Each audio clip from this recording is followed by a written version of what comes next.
Hello. Hello, how are you? Good. So, welcome to Stories, Inspirations, and Moving Forward. So, tell me about yourself. This part of the interview goes live to my channel, but I'll send the recording to my assistant and he'll add my intro and all of that. So, you could just tell me about yourself and your story and your book and everything that inspires you. Yeah, absolutely. So, hello, everyone. My name is LaCarra Biddles, and technically, my last name changed as I recently got married at the end of last year in December. However, my book, I decided to keep it as Biddles for that. So, that's kind of how I'm being consistent on social media and everything, is I'm showing up as LaCarra Biddles. So, a little bit about myself. I am from a small town in southern interior British Columbia. I'm tucked away in the mountains and I absolutely love it here. It's perfect because I'm very outdoorsy, love to fish, hike, all the stuff. So I'm right where I need to be. So that kind of worked out. My background is actually nursing, so I work in healthcare. However, at the end of 2019, I decided I really wanted to branch out and kind of experience different parts of life and maybe build something on my own. And within my nursing and my leadership positions, I've always really enjoyed coaching. And so I decided that I was going to branch out and focus my energies on building a coaching business. Um, and then I found out I was pregnant. So I was really focused on that because throughout my pregnancy, I experienced quite a few challenges. And then, unfortunately, about 3 days prior to delivering our beautiful daughter, we found out that she actually wasn't going to be compatible with the outside world. So we had a lot of discussions and decisions to make, and ultimately she ended up dying shortly after delivering her. And so that entire experience kind of led me down a very twisty, windy journey, I guess we'll call it. I had experienced grief in my life previously and have experienced the death of loved ones. But experiencing that specifically with my daughter was very different, and impacted my life in a way that I never could have imagined. And while I was going through that and living through that experience, I just felt so lost. And so I tried to reach out to others, and I've always been really interested in reading and everything. So I was like, oh, maybe I can find a book about somebody else's experience, and then maybe that would help me out. And unfortunately, there's really not a lot on pregnancy and infant loss. I mean, it's not a sexy topic that anyone really wants to talk about or experience. And so as a result, I was like, you want to know what? I'm going to write a book. And Yes, yeah, absolutely. that's kind of the background that led me up to how I kind of got into writing and whatnot. Because you had the interest and the background of reading and being inspired and connecting through the written word, and you saw a need essentially that would also bless and minister to your heart. That's what led you to writing a book. And have you used this experience in coaching as well, or have you returned to that? I haven't returned to that at current, outside of my healthcare position. Of course, that's embedded into that. So that's part of what I do. However, as of current, I've really just been focusing on the book. So right now, the book is going through its last round of editing. And honestly, I thought writing the book was a challenge. Okay, kudos to any author out there, because writing the book, I've discovered, actually is the easy part. It's everything that follows that's like, oh my goodness, this is big. This is a lot. And I mean, I had a lot to learn. I'm still learning a lot. And as as much as, we like to set up timelines and dates and everything, you quickly learn that those are adjusted quickly. You have to be flexible. So Yeah. So how do you feel about the editing process? Is that hard on your heart to feel like part of your story is being removed? I definitely do not feel that any part of the story has been removed whatsoever. So I'm very, very grateful for the company that I'm working with, because I have opted to self-publish with the support of a publishing company. And the editors I've been working with have been phenomenal, recognizing that the book is kind of three parts. So the first part Okay. really is a tribute to my daughter, Kaylani Mary. And so, really, I just talk about that experience, and going through that because that was really challenging to navigate, especially when you're going through it and you're under the impression that you've got a healthy baby, and then my membranes ruptured. So then I was actually flown Oh, out of the province. And it wasn't until I was at this larger center and they started doing ultrasounds and everything that they're like, no, this isn't right. But we didn't know that before. We thought everything was perfectly healthy and that, I was experiencing some challenges, but a lot of individuals go through pregnancy challenges. Um, and so it's just kind of, well, I guess that's part of the experience. So that's kind of the first part. The second part, I speak more about like societal views and the aftermath of going through grief. It's really challenging and different for absolutely everyone. And then the third part is actually a tribute to other individuals that have experienced pregnancy and infant loss. So I've been so incredibly blessed to be able to connect with over 500 families that have provided me the names of their babies that are no longer with us as a way to honor and remember them moving forward. Because really, for a mother of a child that is no longer here, our ultimate goal is to really inspire and ensure that their memory lives on.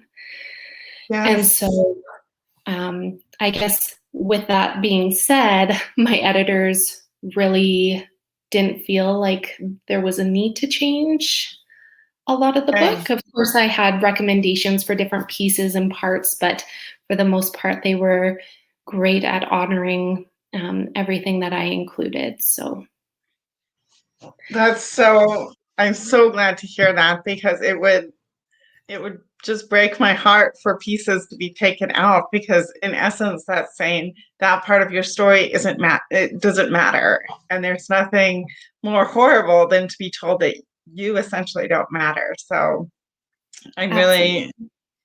really glad to hear that. A lot of my friends have lost their babies in infancy and even in early toddlerhood, and it can completely destroy a person if they aren't able to grieve. And our society doesn't speak towards grief or even depression.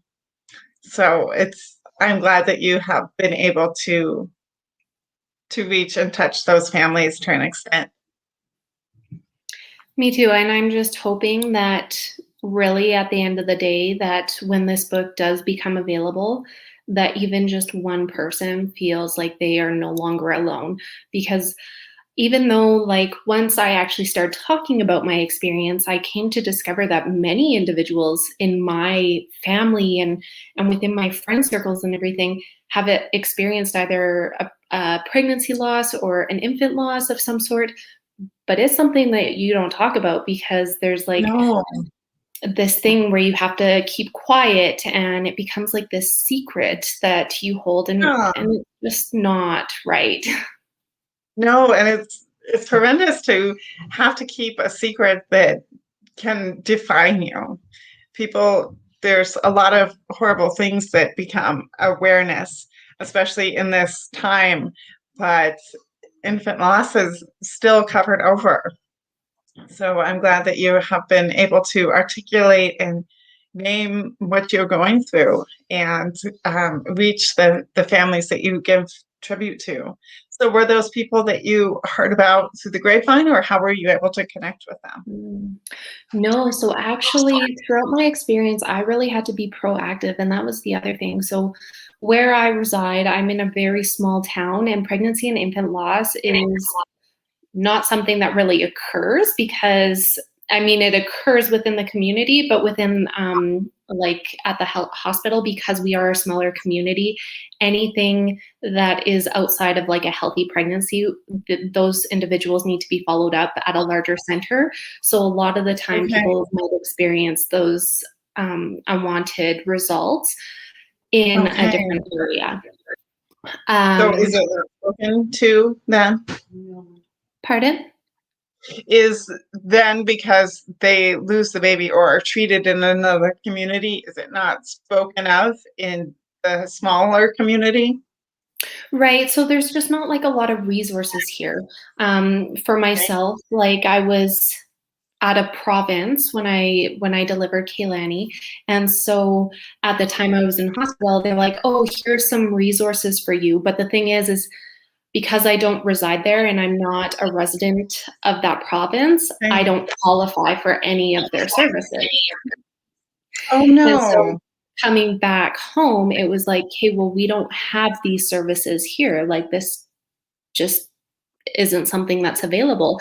And so I've actually had to reach out and go to our like one of our largest centers in the province through Vancouver to get the support. So everything I receive has been through distance, but a lot of the individuals I've connected with have ultimately been through social media. So connecting into like pregnancy and infant loss support groups on Facebook and those types Okay. of things. That has Mhm. been a huge support and ultimately where I've been able to connect with others. So is that where you feel support and awareness of your book will come from? Is them spreading the word then? Absolutely. And I mean, I've got like a lot of different background, but I'm actually also certified as a um, social media marketer. So I also know all the ins and outs of marketing online and those types Okay. of things. So that kind of Okay. gives me an added benefit, but certainly connecting through those groups, as well as I have a very, very supportive and large family who are quite eager to get their hands on the book and support it and bring awareness to it as well. So Have you found people that are against speaking towards these struggles and these heartbreak that have said you need to stay quiet and not bring this awareness, or have you largely found support? for the most part, I find support. However, I am very mindful of who I let into my circle. So I Okay. recognize that I control who I allow in.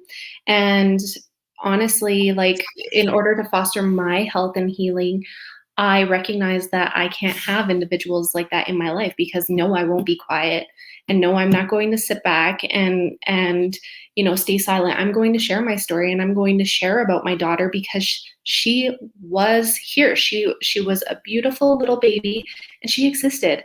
And I want everybody to know that.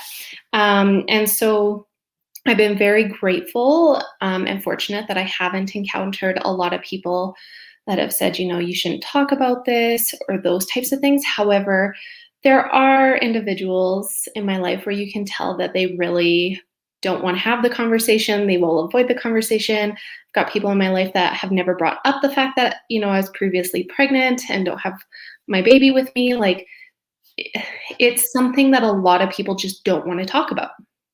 Right, because they're uncomfortable, and in our society it's bad to feel uncomfortable and it's good to show happiness. So I can see that as well.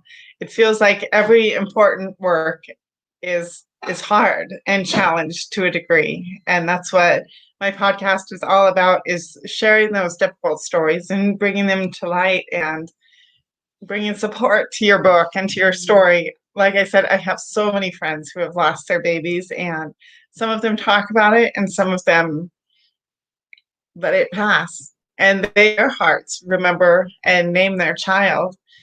Um, but it is important to be spoken of and remembered. Absolutely. I mean, so many individuals, regardless of what you're going through, when we're experiencing, hardship or trauma, throughout those periods of time, a lot of the time we feel like we're completely alone, that we might be the only person in the world who's experiencing such an experience. But the reality is there's so many other people out there that have gone through similar situations and really are a great support and can provide that sense of community and connectivity. Because ultimately, as humans, we want to connect to others. And it's a challenge because when we're presented with these difficult situations and are trying to navigate through them, one of the things we want to do is isolate away from everybody because we feel Yes, like very we're much alone so. and we start pushing ourselves and everybody around us away, and we just kind of sit and experience what we're going through. And that of course looks differently for everybody, but ultimately just know, like, whatever you're going through, you are not alone. There are other people out there, and we live in a time where we have the ability to connect with each other because of social media and all these amazing things. So definitely leverage them. Yeah, so that's how you were able to find the huge amount of people who wanted to pay tribute to their little one that they lost and wanted to have a memory. So within your book, do you have their stories, or is it listing the names of their children? It's listing the names of their children's and their birth date or date of death, or a combination depending on each individual's situation. A lot of individuals I've actually encountered, I've even come across quite a few authors that are published, and this is one thing that they feel they can never ever talk about. They won't write about it. And there's a lot of people that don't feel like they can share their story. And so I think a large part of that is, as a society and as a whole, like you said previously, they don't want to recognize grief or pregnancy and infant loss because we're told, like, you need to be happy, you need to be grateful for what you have, yada, yada, yada, all these things. But it's like, no, we live in a world and terrible things happen. That's part of us. So we shouldn't be shying away from telling our story or sharing that story, but because as a society we've kind of built this belief that, oh, if we ignore it, then it's not a problem. People are reluctant to share their stories when really all we need to do is be open to listening. Yes, absolutely. And do you feel that if people haven't themselves experienced infant loss, hearing that story will help them grow as a person and connect to the hard things that they have experienced and help them grieve their own loss or whatever it may be? Absolutely. So, like I said, once I had started sharing about my experience, I actually had individuals start to come forward and reach out to me and tell me, this is what I've had happen to me, but I've never told anybody. And the thing is like, for individuals, you have to feel a certain level of trust. And the thing is for a lot of us, um, actually, so I was kind of surprised because I had known of a couple individuals who'd experienced pregnancy or infant loss in my life. And when I initially kind of reached out to them, I was surprised at how they approached me. So, Okay. because they experienced it during a time and they were told that you don't talk about it, you just move forward. That was the mentality and the thought process, and that's what I was told. Okay. It's And interesting.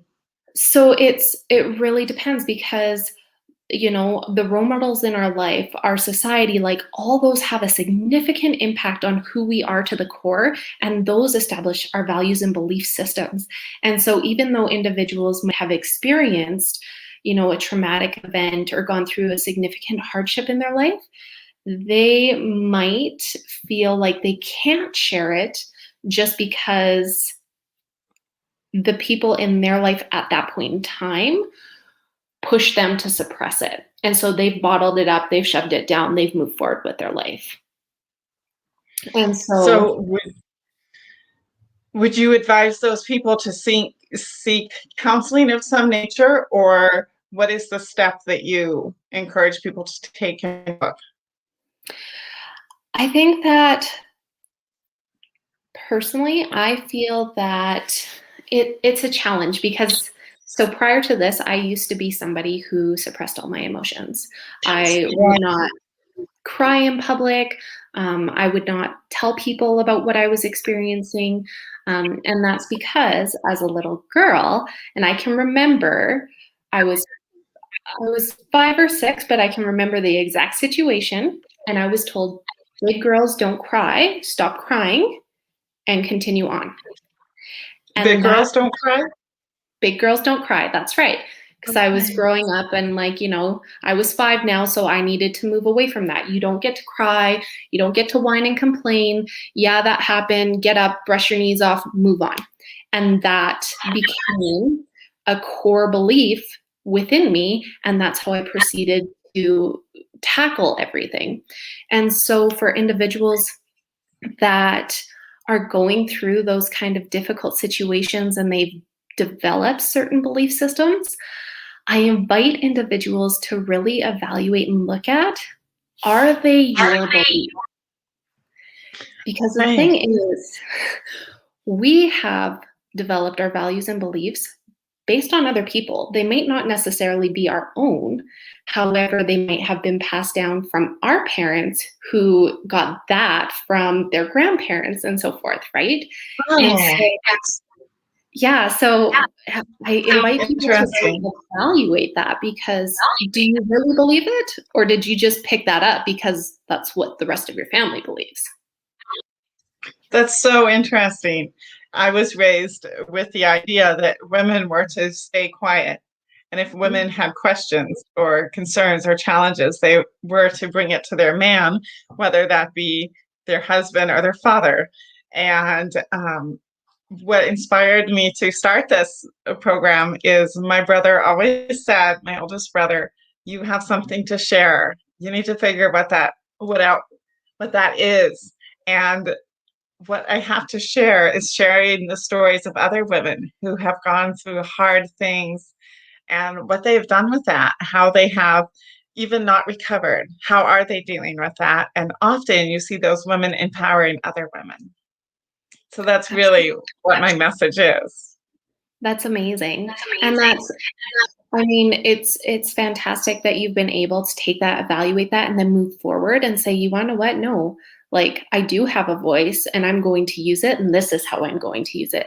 Because so many individuals that I've talked to, even myself growing up, as kids, a lot of the time people say kids are to be seen and not heard, right? And then Yes, we transition throughout our life like, oh, we're not supposed to speak up. So yes. And there's so many interesting things that children have said. I own a child care facility and I see daily all the things that kids have to say. And sometimes they're kind of embarrassing, but it's interesting to see their perspective and what they think about things. honestly, I love observing kids, and I think we have so much to learn from them because they don't have like the Yes, same filters. They haven't developed all the fears around like, oh, I can't say this or I can't do that because society is right. going to like frown upon me. We're adults. We're like, oh no, we'll be judged. Like, oh, that's inappropriate. We're kids. If it goes through their head, like it just comes out their mouth. There's no filter most of the time, and I love it. No. Oh my gosh. All the kids on the school bus know how I am, how old I am, and that, these different things I like to do that I don't want to share with the world. So, but it's important to them. Or I have a little girl that all day she says, I love you, Mrs. Seta. And I know that I am very loved by that little girl. And that's important to her. Or another little girl that's forever practicing jumping. That inspires me to keep working on my business. So Love it. there is a lot to learn from children. It's amazing.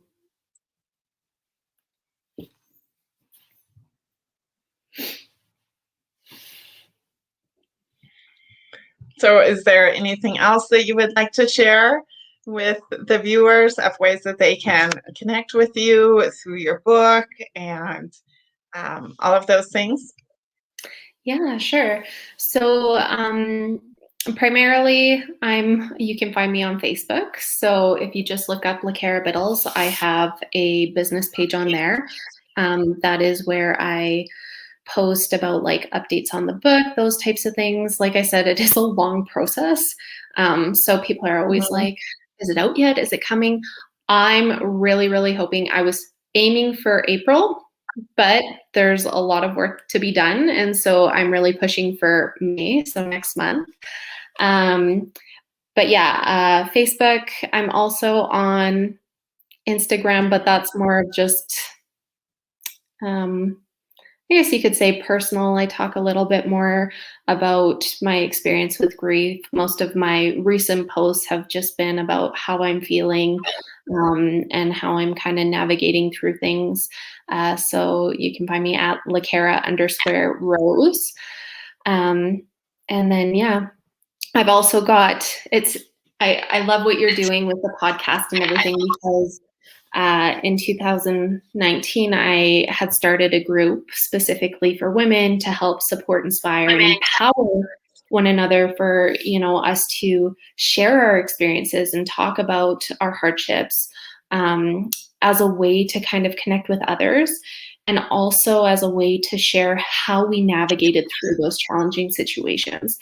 Um, One of the biggest things I have found is that by sharing our story, other people who are going through it often can find little things that others have done as a means to help them navigate through it.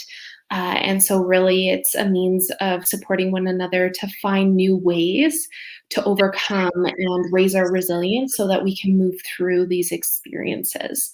And so, that group is called the Raising Resilience Movement on Facebook, and it's also linked to my Facebook business page. And then, yeah, on there, once the book is available, of course, I'm going to have, links and messaging and all the things. Um, oh, hello. Hi. And so keep an eye out on that because that will definitely give everybody updates on where we're at and where they can find the book when it's available. And yeah. Awesome. Well, I'm so glad that you came to Stories Inspiration and moving forward. And I'm really excited to share about your book. I have a lot of platforms I'm on. I'm on Instagram and TikTok and YouTube, obviously, and Facebook. So there's a lot of ways for people to follow me. I'm looking at starting a blog as well. So just thank you for being here and sharing your story. Thank you so much for having me. It's been such a pleasure. And I really do appreciate the opportunity to share about this experience. And hopefully, it helps others that are following you to feel like they too can share and maybe even find their voice so that they can reach out to other individuals and not feel so alone potentially. Yes. Well, thank you again and further on DMs. Sounds great. Thanks. Thank you.